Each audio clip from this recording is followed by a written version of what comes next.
Ya, bismillahirrahmanirrahim. Assalamualaikum warahmatullahi wabarakatuh. Bertemu kembali dengan saya di meeting kedua. Kali ini saya akan menjelaskan tentang urgensi mata kuliah PKN di perguruan tinggi. Atau dengan kata lain, kenapa kita harus mempelajari PKN di perguruan tinggi? Waktu di pertemuan pertama sebenarnya saya sudah memperlihatkan atau sudah menjelaskan ya secara singkat, kenapa kita harus mempelajari PKN di perguruan tinggi. Nah, kali ini saya ingin menjelaskan lebih lanjut atau lebih panjang lah kenapa kita harus mempelajari PKN. Oke ya, kita langsung saja lihat PowerPoint-nya. Oke, baik ya. Sebelum saya masuk ke apa namanya, eee, ke inti dari mata kuliah atau inti dari pembahasan kita hari ini, saya ingin Anda, apa ya, bisa membedakan ketiga hal ini ya. Anda bisa membedakan antara apa itu negara, apa itu bangsa, dan apa itu pemerintah. Karena tiga hal ini akan selalu kita apa ya, dengar gitu ya di dalam mata kuliah ini. Jadi tolong ini dibedakan ya antara negara, bangsa, dan pemerintah. Oke, itu yang pertama. Oke, yang selanjutnya saya ingin langsung pada kenapa atau pentingnya eee, apa namanya, mempelajari PKN di perguruan tinggi. Atau dengan kata lain tadi, kenapa sih kita harus, apa namanya, mempelajari ya, mempelajari mata kuliah ini, memangnya ada apa? Inilah beberapa tantangan yang dihadapi oleh, bangsa ini, oleh negara ini. Oke ya, yang pertama itu adanya intoleransi.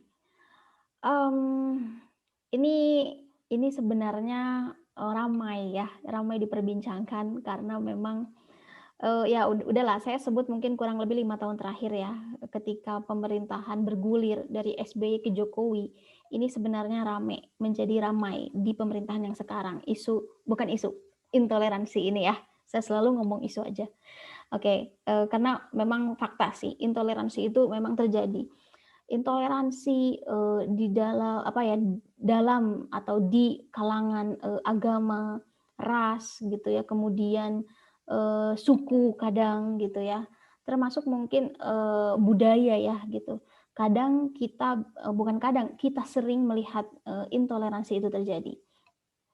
Yang paling santer memang intoleransi dalam agama gitu ya, dan mungkin Anda tahu ini ya gitu, dan jelaslah Anda pun merasakan betul karena Anda juga sering melihat berita dan sebagainya gitu ya, di mana, intoleransi yang menyangkut kepada agama itu sering sekali dipertontonkan gitu kan oleh media dan juga, oleh media sosial misalnya, atau tadi ya media televisi dan sebagainya gitu.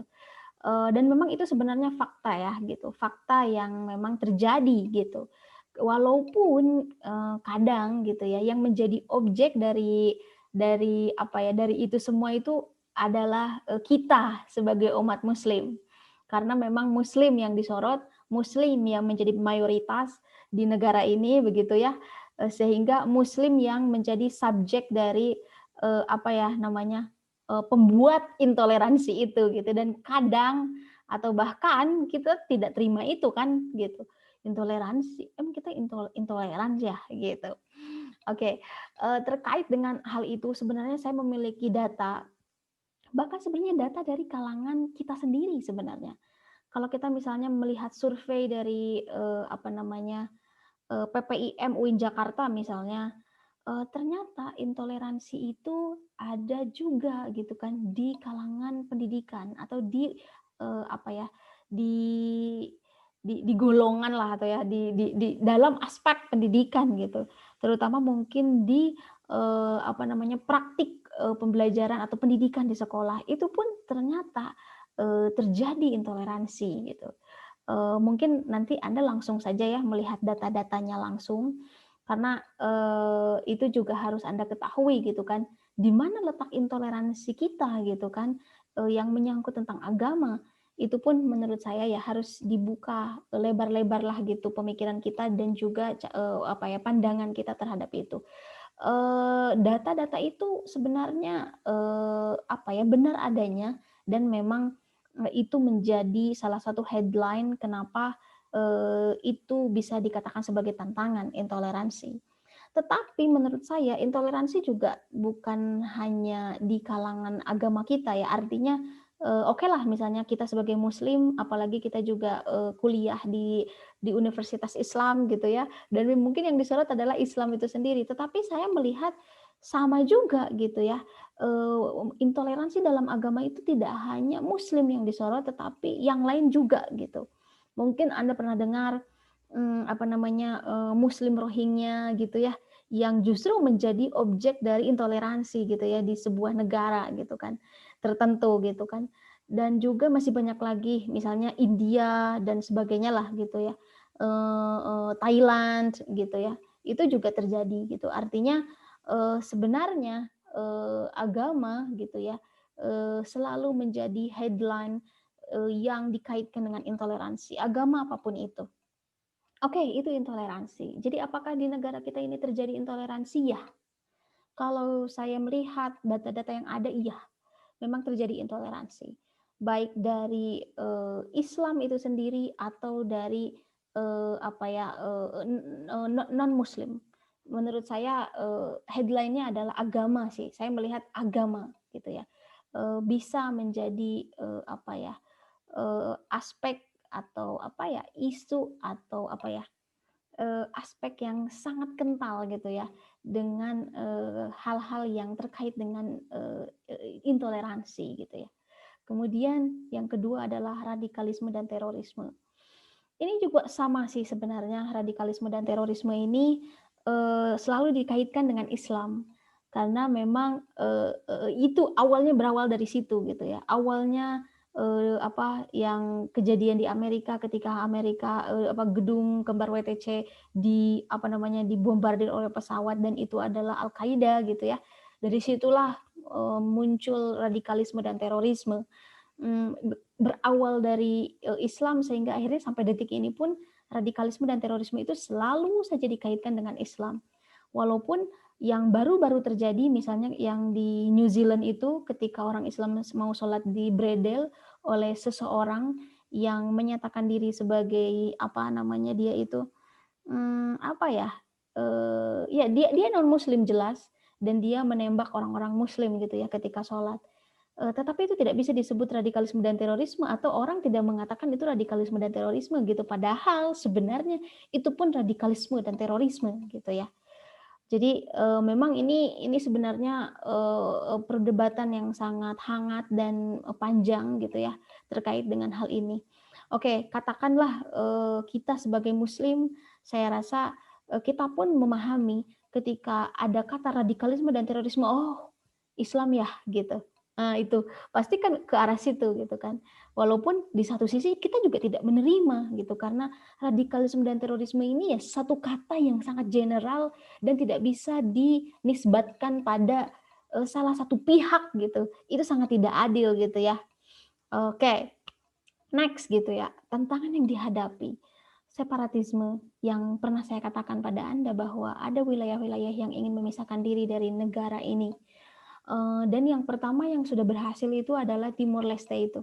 Timor Leste itu dulu merupakan bagian dari Indonesia ketika zaman Habibie mereka menuntut berpisah gitu ya dari Indonesia dan akhirnya lepas gitu ya dari Indonesia. Dan sekarang adalah Papua. Dan sebelumnya atau bukan sebelumnya sih, sebenarnya Aceh juga merupakan salah satu wilayah yang ingin memisahkan diri ya gitu dengan munculnya GAM. Tapi sekarang memang tidak sesanter Papua. Kenapa Papua menjadi santer ya gitu? Karena memang ada banyak kepentingan di dalamnya dan ya bisa jadi kepentingan itu juga dari luar negara ini. Oleh karena itu separatisme ini ya menurut saya harus dijawab oleh mata kuliah ya salah satunya Pancasila dan Kewarganegaraan. Kita harus kita harus memahami Pancasila dan Kewarganegaraan. Next ya. Kalau kita lihat lagi gitu, masalah apa sih atau tantangan apa ya gitu. Kok kita harus memahami Pancasila dan Kewarganegaraan gitu. untuk saat ini banyak sekali orang-orang yang berorientasi terhadap, tujuan jangka pendek atau pragmatis lah istilahnya. Dan ini saya melihat misalnya ya gitu kan, melihat di, ya parpol-parpol bisa saja, kemudian, mungkin di penguasa-penguasa gitu ya yang hanya memikirkan, kesenangan sesaat gitu ya, dan tidak tahu, imbasnya ke depannya bagaimana gitu kan. Itu kan kita juga sering melihat itu ya gitu. Jadi ini sangat rentan terhadap negara dan bangsa ini, keberlangsungan negara dan bangsa ini. Oke, next, apalagi masalahnya banyak gitu ya. Termasuk ini partisipasi politik tanpa pola. Ya, dan kita merasakan itu saat ini gitu. Di mana orang bisa menang gitu ya atau orang berpartisipasi ya karena ada uang aja gitu. Kalau nggak ada uang aku nggak mau. Ya itu juga kan partisipasi yang tidak semestinya gitu ya di dalam politik misalnya. Dan itu nggak jelas gitu ya polanya ini apa. Ini tuh dasarnya itu ideologi, apa dasarnya ini memang tadi, uang gitu ya atau apa gitu. Itu betul-betul tidak jelas pada saat ini. Oleh karena itu, penting Pancasila dan kewarganegaraan ini dijelaskan gitu ya atau dipahami oleh kita semua. Dan mungkin yang betul-betul apa ya, miris sih menurut saya. Ya ini nih, yang terakhir ini, kering spirit moralitas. Mmm, ya ini saya ya gitu, karena saya kebetulan mengampu mata kuliah ini, saya melihat, spirit moralitas ini juga kering, tidak hanya di kalangan masyarakat mungkin ya, kalau menurut saya justru di kalangan pemimpin. Itu pun juga, ngeri sih saya melihatnya gitu ya, karena, sudah banyak contoh-contoh yang diperlihatkan betapa keringnya spirit moralitas. Yang kemarin tuh si Jaksa Pinangki itu menurut saya itu juga luar biasa gitu ya, eee, kering bahkan parah lah gitu ya moralitasnya gitu ya. Seorang lembaga keadilan gitu kan, bukan ya seseorang yang bekerja di sebuah lembaga keadilan, hukum gitu kan, tapi dia menjadi calo gitu ya, supaya menjadi calo itulah ya, penjahat-penjahat yang merongrong negara ini. Jadi itulah beberapa tantangan yang kita hadapi dan ada banyak lagi sebenarnya tantangan yang kita hadapi, mungkin ya karena bangsa ini besar, marketnya besar gitu kan, secara wilayah juga besar, makanya memang tantangannya juga berat. Oleh karena itu, itulah kenapa PKN wajib dipahami dan diimplementasikan dalam kehidupan sehari-hari. Oke, kalau kita lihat, solusi apa gitu ya yang seharusnya kita lakukan? Karena kita berada di lingkungan perguruan tinggi dan karena kita sekarang gitu kan menjadi, warga dari perguruan tinggi yang sedang belajar di perguruan tinggi, maka yang pertama yang harus dilakukan adalah, membina rasa kebangsaan itu, membina rasa persaudaraan, membina rasa, tadi misalnya toleransi, membina rasa saling, menghargai, menghormati sesama gitu. Karena sesama ini pasti menyangkut perbedaan. Dari ujung sana sampai ujung sini, kita itu pasti berbeda. Berbeda agama, berbeda bahasa, berbeda kebiasaan, adat, berbeda ras, suku, begitu ya. Itu otomatis ya, hal-hal yang menyangkut dengan itu tuh harus dibina gitu loh. Rasa kebangsaan itu harus dibina. Dan juga jiwa patriotisme itu perlu dibina ya gitu. Nah, ini ada beberapa ya sebenarnya bukan beberapa sih, beberapa waktu yang lalu ya, pernah bergulir dan mungkin Anda pernah dengar, kita itu wajib militer, pernah dengar nggak? Nah, itu, ada yang pro, ada yang kontra, begitu ya. Dan saya pribadi gitu kan ketika mendengar, "Oh, warga negara wajib militer nih, warga negara kita. Wah, gimana ya kalau kita wajib militer?"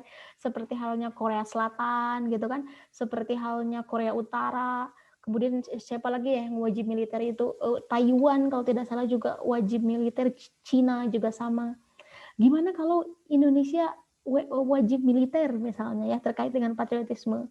Saya rasa itu bisa saja terjadi loh. Kalau memang negara kita dirongrong oleh negara lain. Misalnya kita atau ada negara yang ingin menyerang kita atau kita memang rentan gitu ya terhadap peperangan, bisa saja menurut saya wajib militer itu ada gitu terkait dengan ini nih patriotism. Karena itu di dalam wajib militer itu pastilah jiwa patriotisme itu dibangun begitu ya, selain di perguruan tinggi. Menurut saya di perguruan tinggi juga itu harus ya gitu ya, dibangun jiwa patriotisme itu. Oke, itu salah satu solusi ya yang harus dilakukan oleh kita dan salah satunya kita lah gitu kan sebagai orang yang berada di lingkungan Civitas Akademika Universitas, membina rasa kebangsaan dan patriotisme. Dan yang kedua adalah meningkatkan partisipasi Anda sebagai mahasiswa gitu ya yang akan memimpin ke depannya. Jadi Anda ini memang dituntut untuk aktif berpartisipasi, kritis loh. Anda ini memang harus dituntut seperti itu. Jadi memang partisipasi kewarganegaraan ini sangat-sangat dibutuhkan. Bukan hanya ketika pemilu ya gitu. Pemilu aja kan kita dituntut untuk milih, tetapi misalnya di dalam kehidupan keseharian kita tidak dituntut untuk itu ya nonsen gitu. Jadi memang partisipasi kewarganegaraan ini juga selain selain kita membangun partisipasi itu juga dibangun gitu ya oleh salah satunya oleh pemerintah gitu kan melalui negara ini. Jadi meningkatkan partisipasi kewarganegaraan, terutama mungkin Anda khususnya sebagai mahasiswa itu memang dituntut untuk berpartisipasi dalam bentuk apapun Anda. Bisa dalam bentuk prestasi, bisa dalam bentuk keaktifan Anda sebagai warga negara. Misalnya Anda aktif sekarang mau aktif di organisasi politik, sah-sah saja, silakan. Oke. Kemudian Anda misalnya ingin berpartisipasi ya tadilah misalnya ya partisipasi kewarganegaraan itu misalnya kritis, misal ya salah satunya gitu ya kritis misalnya terhadap negara, kritis terhadap dosen, kritis terhadap kampus, itu bisa karena sebenarnya itu juga bagian dari belajar untuk berpartisipasi terhadap menjadi warga negara gitu. Itu pun bisa gitu. Kemudian apalagi ya bentuknya? Macam-macam bentuk partisipasi Anda itu ya. Oke, next. Solusi apa lagi? Mahasiswa memiliki peran kontrol sosial yang baik sebenarnya karena dilihat dari sejarah mahasiswa juga sebenarnya merupakan salah satu unsur penting untuk mengontrol pemerintahan, untuk mengontrol bangsa ini gitu. Tahun 98 bahkan pemerintahan Soeharto juga dirobohkan oleh mahasiswa. Nah, yang saya maksud di sini adalah mahasiswa itu memang kontrol sosial begitu, kontrol sosial. Jadi sebagai pengontrol otomatis ya bisa saja bentuknya mungkin kritik, bentuknya ya tadi seperti prestasi gitu ya. Jika misalnya Anda sebagai warga negara yang baik dan apapun itulah gitu, tetapi dalam koridor yang benar tentunya. Oke ya, jadi memang mahasiswa ini memiliki peran penting sebagai pengontrol sosial yang baik terhadap masyarakat maupun pemerintah. Maka memang wawasan kebangsaan memang dibutuhkan gitu ya untuk mengembangkan itu. Oke ya, itu adalah bukan salah satu lah, beberapa solusi yang harus dilakukan terkait dengan tadi ya, menjawab tantangan yang kita hadapi. Oke, kalau kita berbicara payung hukum dari mata pelajaran atau mata kuliah PKN di perguruan tinggi ini sudah jelas ya, ada di pasal 35 ayat 3 Undang-Undang Republik Indonesia nomor 12 tahun 2012, di mana kurikulum pendidikan tinggi ini harus mencakup mata kuliah wajib, yaitu yang pertama agama, yang kedua adalah Pancasila, ya ini ya PKN, yang ketiga adalah bahasa Indonesia. Nah ini Pancasila kewarganegaraan ini disatukan menjadi PKN gitu. Di sini kan 4 ya. Makanya Anda jangan heran dimanapun atau di jurusan manapun, di fakultas manapun, di prodi apapun, itu pasti mata kuliah Pancasila, kemudian bahasa Indonesia itu selalu ada. Nah, bagaimana dengan agama? Ya, jelas agama juga ada di perguruan tinggi lain gitu ya. Agama itu selalu ada dan itu memang menjadi mata kuliah umum wajib gitu ya yang harus diikuti oleh mahasiswa. Nah, kenapa mungkin ya? Ini juga harus dijelaskan. Agama Pancasila bahasa Indonesia wajib. Memang ini sudah sesuai dengan Pancasila. Agama saja itu sesuai dengan sila yang pertama, ketuhanan yang Maha Esa, di mana negara ini ya memang negara yang berisi warga negara yang memang beragama gitu ya. Jadi itu sila yang pertama. Jadi makanya agama itu selalu ada di berbagai fakultas atau jurusan manapun gitu ya agama. Nah nanti karena Anda belajar di UIN itu agama biasanya dipecah menjadi beberapa, ada Quran, ada hadis gitu ya. Kemudian ada bahasa Arab itu masuk tuh ke agama. Karena ini UIN, jadi kan UIN memang ciri khasnya adalah agama, oleh karena itu agamanya agak banyak gitu ya. Di jurusan manapun sebenarnya, termasuk pendidikan matematika nanti agamanya ada beberapa lah gitu yang menyangkut tentang mata kuliah yang berhubungan dengan agama. Mungkin kalau di perguruan tinggi lain yang tidak ada embel-embel Islam gitu ya lah katakan, itu agama saja kan gitu. Oke, itu secara payung hukum ya atau secara undang-undang memang sudah jelas ya mata kuliah ini wajib adanya. Dan yang kedua, ada juga di pasal 9 ayat 2 Undang-Undang RI nomor 3 tahun 2002 tentang pertahanan negara dalam bela negara. Jadi itulah kenapa mata kuliah ini ada ya. Itu dasar hukum yang kedua. Dan juga ada Perpres RI nomor 8 tahun 2012 juga itu tentang kualifikasi nasional Indonesia bahwa capaian pembelajaran umum di semua jenjang salah satunya adalah bangga dan cinta tanah air. Oleh karena itu PKN itu ada gitu. Oke ya, itulah secara sedikitnya lah ya, secara panjang kenapa kita perlu mata kuliah ini. Jadi kalau misalnya saya tanya kepada Anda, apakah mata kuliah ini perlu? Apakah mata kuliah ini penting? Nah, oke ya. Saya juga ingin mengetahui seperti apa pandangan Anda terhadap mata kuliah ini? Seperti apa pendapat Anda terhadap mata kuliah ini?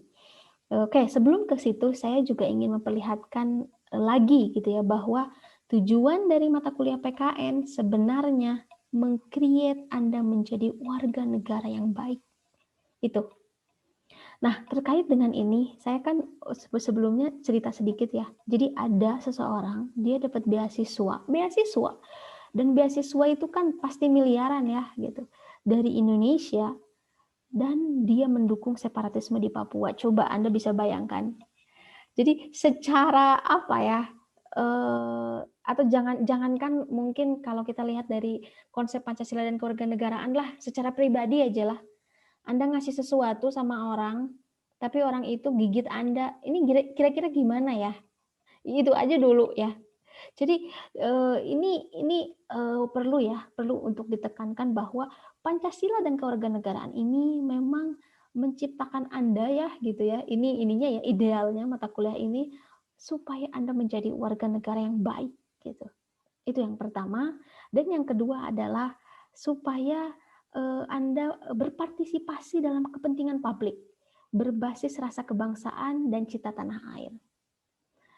Ini mohon maaf ya gitu, saya ingin cerita sedikit saja dan silahkan nanti Anda bisa diskusikan juga di forum diskusi, nanti Anda bisa bertanya juga pada saya ya langsung. Saya melihat ada banyak demo-demo saat ini yang memang dibayar ya gitu, dan kelihatan aja gitu, kelihatan saja, tapi itu tuh mahasiswa gitu loh, labelnya tuh mahasiswa. Saya sih cuma tidak habis pikir saja sih. Ini semakin ya tadi ya, moralitas itu semakin rendah. Kemudian tadi ya, orientasi yang di awal itu semakin tidak jelas gitu ya. Partisipasi politik tanpa pola itu semakin jelas gitu kalau menurut saya. Ya contohnya itu. eee, ada apalah gitu kan, demo ini kemudian ada demo tandingan, apa ini maksudnya gitu ya.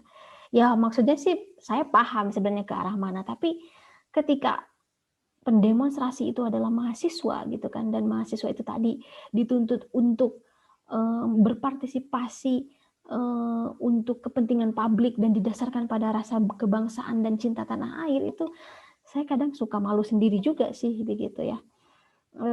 Ya itu ya, itulah, tantangan yang kita hadapi.